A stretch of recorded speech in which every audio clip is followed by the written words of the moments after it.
These new details change everything for the Yankees as the pitching rotation has seen a big difference since the beginning of the year, and it might be getting worse before it gets better. We'll break down the implications of all this news and how Brian Cashman may have to make a season-saving move to keep the playoff hopes alive for the Yankees in the second half of the season. What's going on, guys? Alex Brooks back here on Yankees Digest, giving you guys a daily dose of Yankees content every day of the week. And if you guys aren't subscribed, if you're not a part of that 24.7% who are subscribed, you guys better hit that subscribe button, comment down below to join in on this conversation. Really helps us out here on the channel as me and Chris give you guys everything you need to know about the New York Yankees, even during the All-Star break. But let's get right into this video as talking about Luis Gil. I'll give you the good news first regarding the pitching rotation as Luis Gil has looked great in his first rehab start.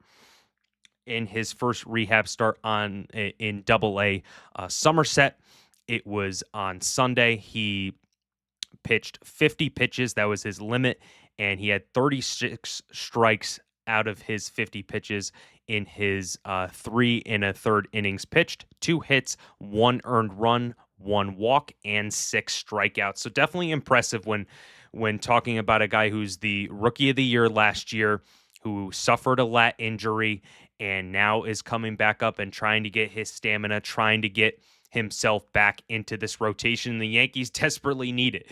They're dropping like flies when talking about this starting rotation, as Cole's went on the IL, Clark Schmidt has went on the IL, Ryan Yarbrough has went on the IL. So definitely is some encouraging news when talking about Luis Gil looking really good in his first rehab start.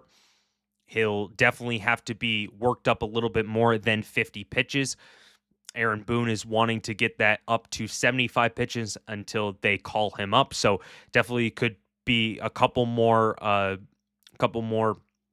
rehab assignments until he is back up, and a little bit more on his rehab start. And this was Jeffrey Lutz at MLB.com. He said the 27-year-old Gil struck out 6 batters in 3 1/3 innings, surrendering a run on 2 hits and a walk. Gil's fastball reached 97 miles per hour, and he threw 36 strikes to just 14 balls. Gil's return to the Yankees rotation will be a welcome sight in light of recent events. Prized free agent signing Max Fried left his Saturday start after 3 innings and 73 pitches because of a blister on his left index finger.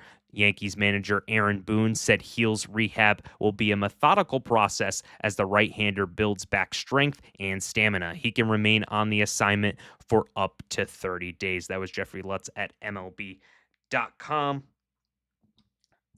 And yeah, I mean, this is definitely something that Gil is going to have to build up to. The 2024 Rookie of the Year, you need his velocity at 100%. He has a filthy rising fastball that can get up to 100 miles per hour. And for the Yankees, it's kind of like you don't want to rush him, but you kind of don't want him to stay on that IL for up to 30 days because that's definitely something right now. The Yankees might just need to force him to get back into this rotation just because of all the injuries. I mean, you look at his stats so far in his career, 16-8 with a 3.55 ERA. And I'm looking at his 2024 season, his first full season as a starter. The thing with Gil is that he has all the talents to be a really good pitcher in this league. It's just the injury bug that is affecting him so far in this season, or so far in his career, as he made his debut in 2021, but has been injured and not had a full season since last year. Last year was his full season, and he won Rookie of the Year. So definitely someone who can dominate, but he needs to stay healthy. And talking about a guy who we wanted to stay healthy, but a little bit more on the injury right now is Max Fried. Max Fried left the Saturday's game after he was struggling against the Chicago Cubs. He left with a blister, and that could keep him out for a game or two. depending just on the severity of the injury. And that is really big because he is the identity of this pitching staff. I mean, he is the guy that the Yankees are relying on, including Carlos Rodon.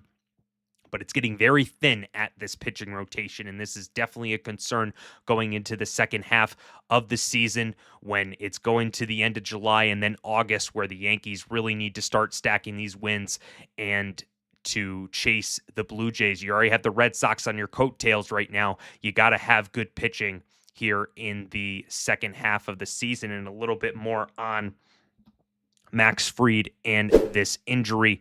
This was Jorge Castillo at ESPN. He said losing Fried for any amount of time would be a blow to a Yankees rotation that recently lost Clark Schmidt for the season to Tommy John surgery, had Cole undergo Tommy John surgery in March, still awaits Luis Gil to make his season debut after suffering a lat injury during spring training, and has been without Ryan Yarbrough since June 22nd.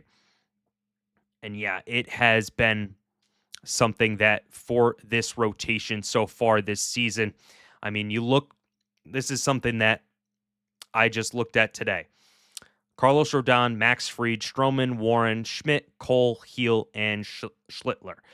Those were, when looking at just this rotation here, those are 8 guys right now.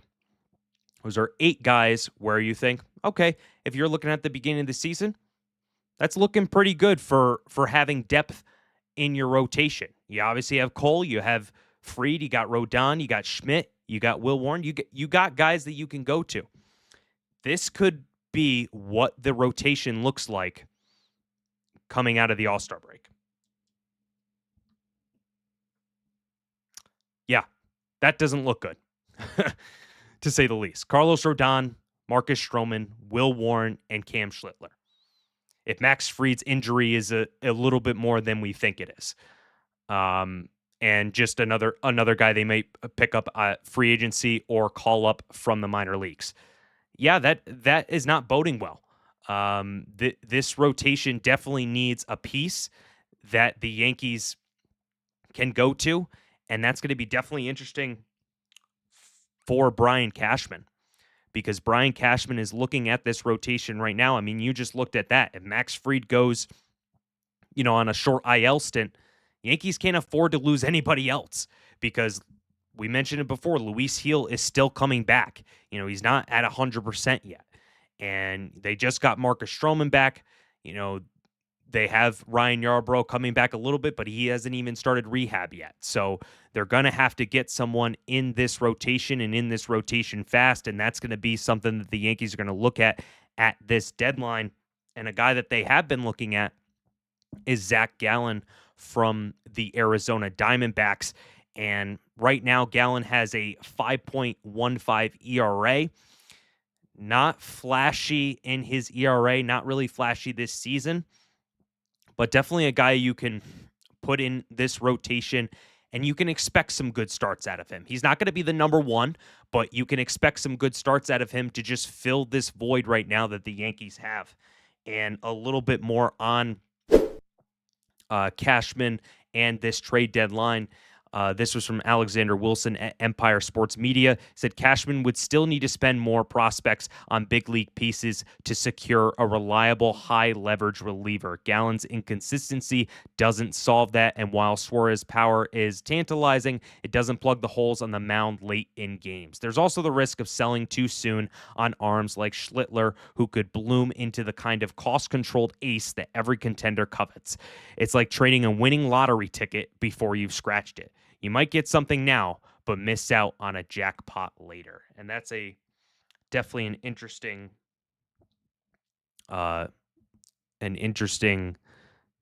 tidbit when talking about that, is that Zach Gallen, he's a pitcher right now who has not shown the flashiness that he has in his career. I mean, looking at his stats so far this season, he's 7-10 with a 5.40 ERA. In his 20 games started. Those stats definitely don't match what his career is. He has a career 3.55 ERA, but he does have the strikeout stuff. He has 110 strikeouts so far on this season, and His 3.5 walks per nine is his worst since 2021. So this pitcher is not going to be an ace. I feel like the Yankees fans, we're not going to find an ace at the deadline unless it's Paul Skeens. And I do not believe that Paul Skeens is going to be available for the Yankees to pursue. And I definitely feel that Zach Gallen is going to be one of those guys that the Yankees do need to pursue. They need to get someone who can come in here and be a pitcher that the Yankees can rely on, especially if there are injuries. People are coming back, but you've already lost Clark Schmidt. You've already lost Gerrit Cole. You need someone with some veteran experience to come into this locker room. The only thing I'll say about Zach Gallen is that he's had to be in an NL West with the Dodgers, Giants, and Padres. That is not easy. And he has also faced the NL, the National League. The National League is much tougher than the American League. Going over to the New York Yankees and you're facing the American League, that's a much easier road, easier opponents than the National League. The Yankees just lost 2 out of 3 against the Cubs. So they have been rolling. They lost early in the season to the Dodgers. So these guys are much more tougher in the NL than the AL. So it's definitely going to be interesting. The Yankees take a look at Zach Gallen in this deadline. But what do you guys think regarding this pitching rotation? I definitely think there is some concern for guys like Fried who are going with a blister injury. It may not be a lot right now, but it can definitely be a cause of concern. What do you guys think regarding this pitching rotation? Who do you think the Yankees should target in this deadline after this All-Star break? But I really appreciate the support. That's going to be another edition of Yankees Digest. Make sure to hit that subscribe button, comment down below to join in on the conversation. Thank you very much for tuning into another edition, and let's go Yankees.